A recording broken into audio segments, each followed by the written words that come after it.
திருமண பொருத்தம் பார்க்க வரும் அன்பர்களுக்கு ஜோதிடர்கள் தயவு செய்து கம்ப்யூட்டர் பார்த்து பொருத்தம் பார்த்து சொல்லாதீங்க.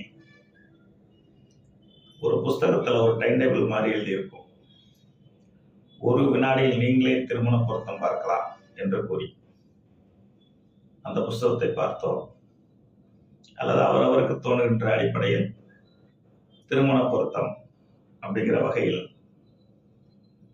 8 பொருத்தம் உள்ளது, 9 பொருத்தம் உள்ளது, 10 பொருத்தம் உள்ளது என்று கூறி இவர்கள் இருவருக்கும் திருமணம் செய்யலாம் என்று சாதாரணமாக கூறிவிடுவதாக தகவல்கள் எனக்கு வருகிறது. ஏனென்றால் திருமண பொருத்தம் பார்த்து நல்லபடியாக இறை ஆசிரியப்படி வாழ்கிறவர்கள் குறை சொல்வதில்லை. திருமண பொருத்தம் பார்த்து திருமணம் செய்து பிறகு பாதிக்கப்பட்டவர்கள் மனவேதனை அடைகிறார்கள். அவர்களை மறுபடியும் சந்திக்கும் போது அவர்கள் இந்த குற்றச்சாட்டை வைக்கிறார்கள். அந்த ஜோதிடர் நிறைவான பொருத்தம் உள்ளது அப்படின்னார், ரொம்ப சிறப்பா இருக்கு அப்படின்னு சொன்னார்.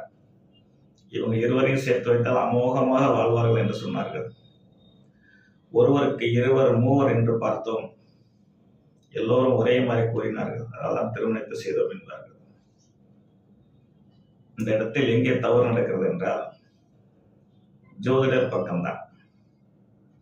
தயவு செய்து திருமண பொருத்தம் 36 வகையான பொருத்தங்கள் பார்க்க வேண்டும்.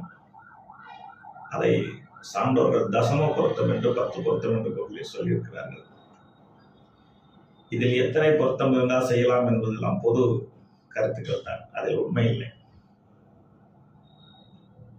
இன்று ஒரு ஜோதிட அனுபவம் உள்ள ஒரு நண்பர்